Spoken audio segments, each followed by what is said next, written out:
Assalamualaikum warahmatullahi wabarakatuh. Perkenalkan, nama saya Salsa Tulkaromarantika, NPM 2141420. Di sini saya akan mempresentasikan dummy skripsi saya yang berjudul Analisis Tingkat Kepuasan Mahasiswa Terhadap Pelayanan Akademik STIMIK Amik Bandung untuk ujian tengah semester mata kuliah Research Method. Yang pertama ada pembahasan. Bab 1 pendahuluan, bab 2 landasan teori, bab 3 metode penelitian. Bab 1 pendahuluan ada beberapa poin. Yang pertama ada latar belakang, identifikasi masalah, rumusan masalah, batasan masalah, maksud dan tujuan, waktu dan tempat penelitian, dan juga manfaat penelitian. Di sini saya tidak memasukkan sistematika penulisan karena menurut saya tidak usah dimasukkan karena tidak ada poin yang penting. Yang pertama adalah latar belakang. Perkembangan era globalisasi saat ini berdampak luas di berbagai bidang, termasuk pendidikan, karena masyarakat menganggap pendidikan sebagai investasi penting untuk masa depan yang lebih kompetitif. Dalam lingkungan perguruan tinggi, terjadi perubahan mendasar yang menuntut layanan berkualitas tinggi yang didukung oleh sistem evaluasi yang dapat dipertanggungjawabkan.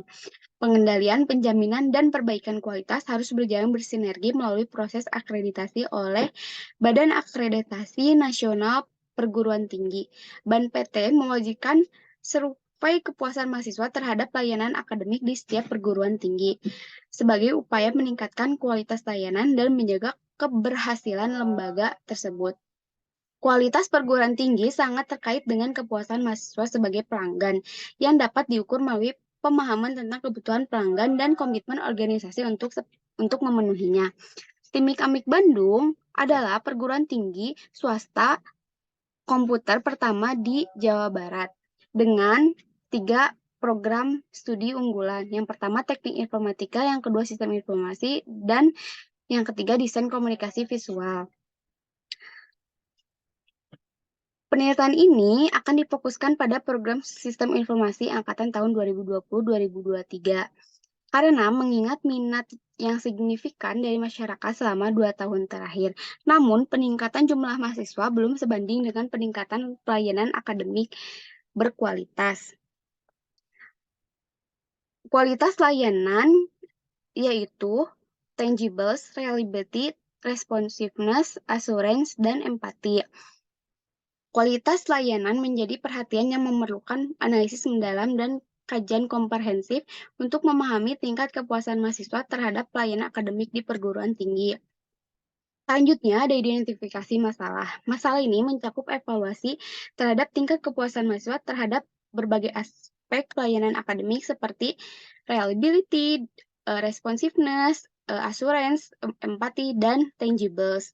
Yang kedua, masalah ini mencakup analisis pengaruh pelayanan akademik pada tingkat kepuasan mahasiswa. Pengukuran tingkat kepuasan ini akan membantu mengidentifikasikan area pelayanan yang perlu diperbaiki atau ditingkatkan untuk memenuhi ekspektasi mahasiswa dan memastikan pengalaman akademik yang lebih baik. Kemudian, rumusan masalah. Yang pertama ada bagaimana tingkat kepuasan mahasiswa terhadap pelayanan aspek reliability, responsiveness, assurance, empati, dan tangibles. Yang kedua, bagaimana pelayanan akademik mempengaruhi tingkat kepuasan mahasiswa di STIMIK Amik Bandung. Selanjutnya ada batasan masalah.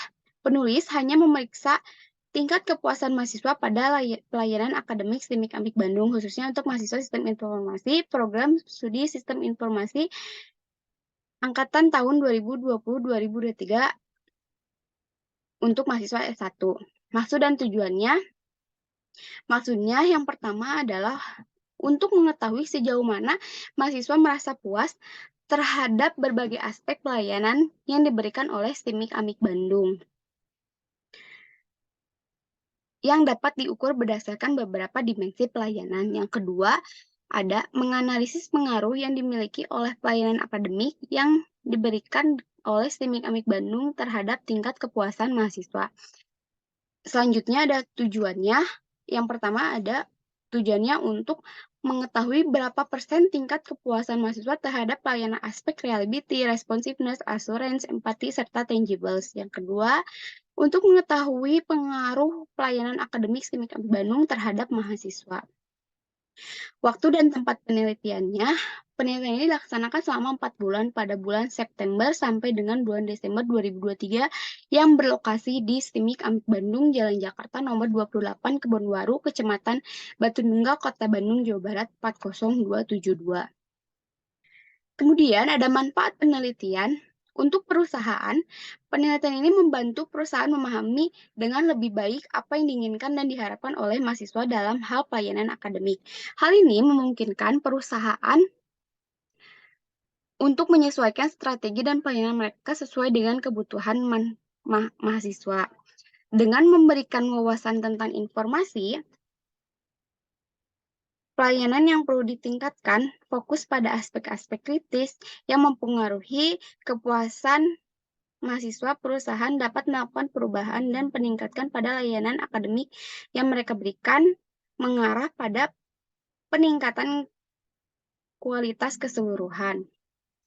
Yang kedua, untuk akademisi, penelitian ini menginformasikan data mengenai kepuasan mahasiswa, dapat membantu para akademisi dalam merancang kurikulum yang lebih baik sesuai dengan harapan dari kebutuhan mahasiswa. Meningkatkan relevansi dan daya tarik program akademik. Yang ketiga, untuk umum, penelitian ini menunjukkan transparansi dan akuntabilitas institusi dalam mengukur kepuasan mahasiswa untuk membangun kepercayaan masyarakat terhadap institusi pendidikan. Hal ini membangun kepercayaan masyarakat terhadap institusi pendidikan dan membuka ruang bagi diskusi dan perbaikan yang lebih baik untuk menyediakan layanan pendidikan yang berkualitas kepada mahasiswa masyarakat umum, termasuk calon mahasiswa dan orang tua, dapat memahami komitmen ini dan merasa yakin dengan pilihan pendidikan mereka sendiri. Yang kedua ada bab 2 landasan teori. Ada beberapa poin di bab 2 landasan teori. Yang pertama ada tinjauan pustaka kajian penelitian sebelumnya, kerangka pemikiran. Untuk tinjauan pustaka kajian, di sini saya hanya merangkum satu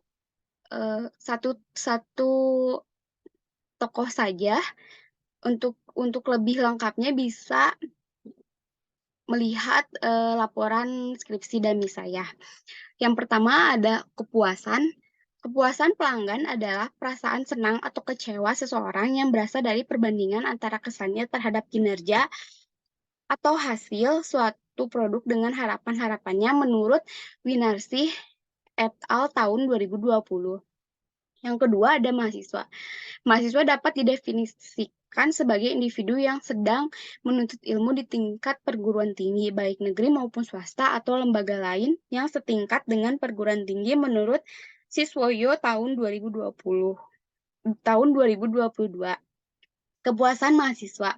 Kepuasan mahasiswa adalah perbandingan antara harapan yang diinginkan mahasiswa tentang pelayanan karyawan, kompetensi dosen yang didukung oleh sarana prasarana, dan kepemimpinan dengan apa yang mahasiswa rasakan setelah mendapatkan pelayanan, menurut Sarjono tahun 2020. Selanjutnya ada pelayanan pelanggan atau pelayanan mahasiswa. Menurut Sutopo dan Sugianti tahun 2020 mengemukakan bahwa pelayanan mempunyai pengertian sebagai membantu menyiapkan atau mengurus apa yang diperlukan seseorang. Yang selanjutnya, pelayanan akademik.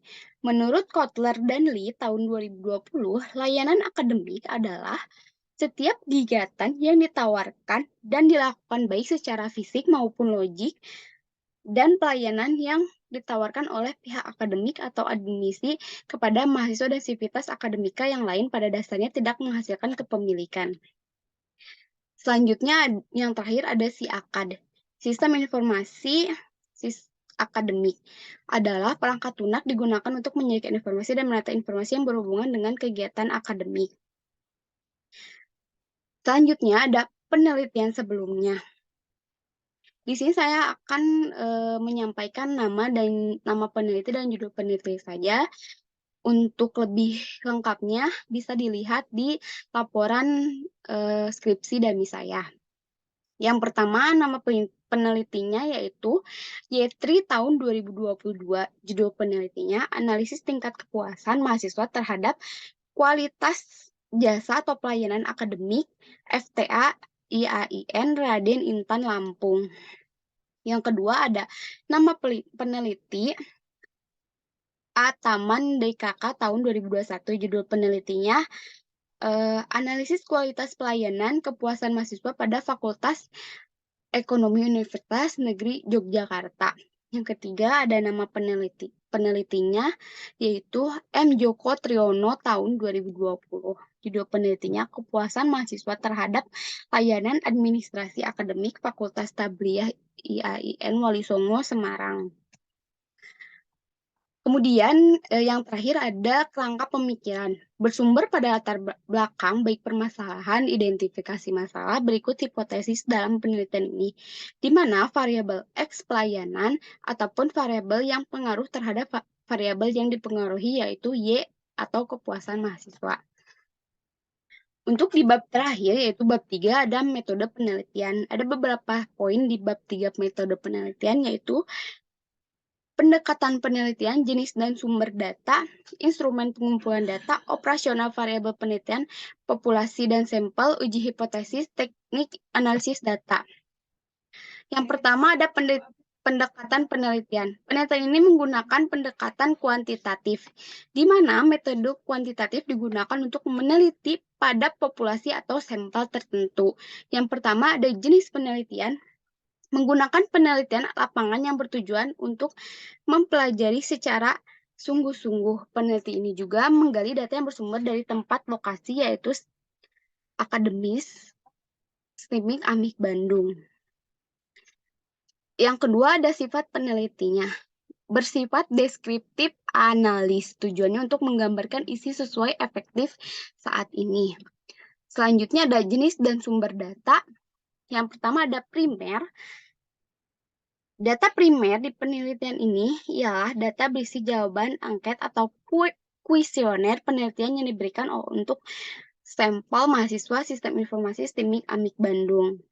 Yang ketiga ada sekunder. Data sekunder berupa hasil pengolahan lebih lanjut dari data primer yang dihimpun dari orang lain. Data ini dapat diperoleh dari beberapa referensi. Penulis membaca literatur-literatur yang dapat menunjang serta berhubungan dengan masalah penelitian ini. Selanjutnya ada instrumen pengumpulan data. Yang pertama yaitu pengumpulan datanya menggunakan angket atau kuesioner.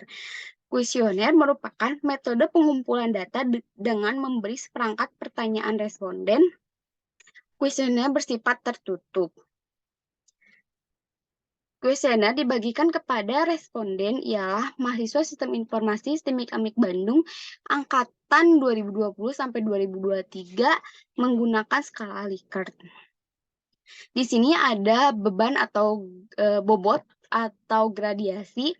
Yang pertama adalah sangat puas dengan skor 5, cukup puas dengan skor 4, puas dengan skor 3, tidak puas dengan skor 2, sangat tidak puas dengan skor 1. Selanjutnya ada studi dokumentasi, yaitu studi atau teknik pengumpulan data dengan cara memperoleh atau mengumpulkan dari berbagai referensi yang relevan maupun jurnal ilmiah. Kemudian selanjutnya ada operasional variabel penelitian. Operasional variabel adalah penjelasan mengenai cara-cara yang digunakan oleh peneliti untuk mengukur variabel penelitian yang dapat dituju. Untuk lebih jelasnya bisa dilihat di di laporan skripsi dami saya. Selanjutnya ada populasi dan sampel. Populasi ialah wilayah generalisasi yang terdiri dari objek ataupun subjek untuk ditarik kesimpulan. Penelitian ini objeknya adalah mahasiswa STIMIK AMIK Bandung. Yang kedua, sampel. Sampel ialah jumlah serta ciri yang dipunyai oleh populasi tersebut. Yang menjadi sampel adalah mahasiswa Sistem Informasi angkatan tahun 2020 sampai 2023. Menggunakan teknik kuota sampling merupakan metode merupakan metode pemilihan sampel atas populasi tertentu sesuai yang telah diklasifikasikan sehingga mencapai jumlah kuota yang diperlukan. Untuk menetapkan besarnya ilustrasi atau sampel size, berikut rumus yang dikemukakan oleh Slovin serta Hussein Umar, yaitu N sama dengan N besar per 1 ditambah N besar dikali E pangkat 2, yaitu N kecil sama dengan jumlah sampel, N besar sama dengan jumlah populasi, E sama dengan error 10%. Dengan margin of error sebesar 10%, maka jumlah sampel bisa diambil sebagai berikut. N sama dengan 130 untuk jumlah mahasiswa sistem informasi angkatan 2020-2023. Jadi N sama dengan 130 per 1 ditambah 130 dikali 0,1 pangkat 0,1 pangkat 2. N sama dengan 130 dibagi 2,3. N sama dengan 56,52 digenapkan menjadi 60 responden. Nah, hasil perhitungan di atas, di berikut, banyaknya sampel dalam penelitiannya adalah 60 responden. Responden perhitungan proporsi jumlah sampel dalam setiap angkatan, yaitu jumlah sampel diambil dalam penelitian ini. Tahun 2020 jumlahnya 34, sampelnya 15, berarti 15%. Tahun 2021 jumlahnya 42, sampelnya 25, berarti 25%. Angkatan tahun 2022 jumlahnya 26, sampelnya 10%. Tahun 2023 jumlahnya 8, sampelnya 10, berarti 10%. Jadi totalnya ada jumlah keseluruhan mahasiswanya ada 130, tapi yang dijadikan sampel 60 responden. Jumlah sampel di atas sebanyak 60 responden atau 60 mahasiswa sistem informasi menggunakan teknik kuota sampling, di mana penentuan sampel atau populasi tertentu untuk diklasifikasikan sesuai ciri khas hingga dapat mencapai kuota yang dibutuhkan oleh peneliti. Kemudian ada uji hipotesis di sini. Yang pertama ada HO, berarti tidak terdapat pengaruh positif yang signifikan pelayanan akademik terhadap mahasiswa sistemik Amik Bandung. Yang kedua ada HA, terdapat pengaruh positif yang signifikan pelayanan akademik terhadap kepuasan mahasiswa sistem sistemik Amik Bandung. Nah, di uji hipotesis ini ada uji coba statistik. Yang pertama ada uji validitas. Nah, untuk mengukur data yang telah didapatkan setelah penelitian merupakan data yang valid serta alat ukur yang digunakan atau kuesioner untuk memastikan layak ataupun tidaknya item yang hendak digunakan, yaitu uji signifikan koefisien taraf signifikannya 0,05. Berikut rumus metode korelasi produk momen di bawah ini. Ada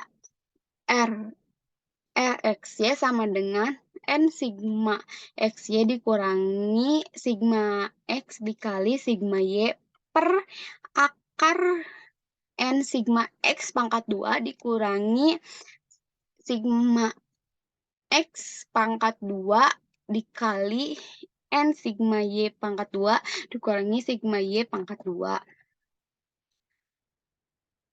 Nah, untuk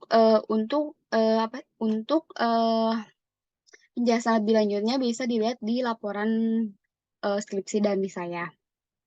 Nah, yang kedua ada uji reliabilitas kuesioner. Reliabilitas adalah kesamaan alat ukur dengan apa yang diukur. Dalam risetnya memakai tata cara Cronbach-Alpert ialah tata cara untuk menguji kelayakan terhadap konsistensi segala skala yang digunakan dalam riset.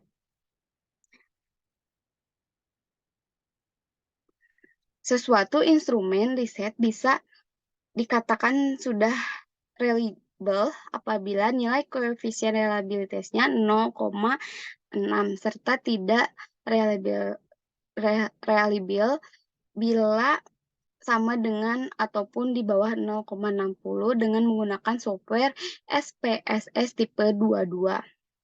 Yang ketiga ada uji normalitas, uji yang digunakan untuk mengetahui apakah data berasal dari populasi distribusi normal atau tidak. Uji ini memakai Kolmogorov Smirnov bila nilai signifikan lebih dari 0,05 maka berdistribusi normal. Bila signifikan kurang dari 0,05 maka tidak normal. Yang keempat ada uji homogenitas, uji yang tujuannya apakah suatu objek yang hendak diteliti mempunyai varian yang sama. Pada uji ini memakai Leibniz dengan bantuan program SPSS 22 bila signifikan lebih dari 0,05 distribusi homogeni, bila signifikan kurang dari 0,5 maka distribusi tidak homogeni. Yang selanjutnya ada teknik analisis data. Nah, analisis angket atau kuesioner responden mahasiswa dianalisis menggunakan program Excel setelah diketahui presentasi rata per item, selanjutnya dihitung rata-rata keseluruhannya. Nah, presentasinya bisa dilihat di gambar ini. Nah, di teknik analisa data ini ada beberapa analisis. Yang pertama ada analisis regresi linear sederhana. Oh ya, maaf, di sini cuma ada satu analisis regresi linear sederhana, yaitu persamaan regresi yang diuji merupakan model regresi linear sederhana sebagai berikut. Y sama dengan A plus BX. Y-nya itu kepuasan mahasiswa, X-nya itu kinerja pelayanan akademik, A-nya itu konstanta, B-nya itu koefisien regresi. Nah, di dalam analisis regresi linear sederhana ini, ada beberapa uji. Yang pertama ada uji parsial atau uji T, digunakan untuk mengenali benarkah model regresi variabel independen secara parsial mempengaruhi signifikan terhadap variabel dependen.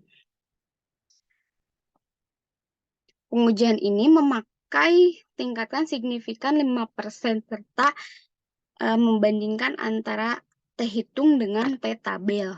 Nah, di sini bisa dilihat H0 diterima, HA tolak jika T hitung lebih kecil T tabel atau signifikan lebih besar dari A, atau tidak terdapat pengaruh signifikan. H0 diterima, HA tolak jika T hitung lebih besar T tabel atau signifikan kurang dari A, terdapat pengaruh signifikan. Nah, selanjutnya terakhir ada uji koefisien determinasi R2 digunakan untuk mengukur besaran untuk melaporkan tingkatan kekuatan ikatan dalam wujud persen ataupun menampilkan besarnya persentase yang bisa dipaparkan variabel X bahwa X bisa membagikan donasi terhadap Y. Nah, sekian presentasi skripsi dami saya. Mohon maaf bila ada kesalahan. Wabillahi taufiq walhidayah. Wassalamualaikum warahmatullahi wabarakatuh. Terima kasih.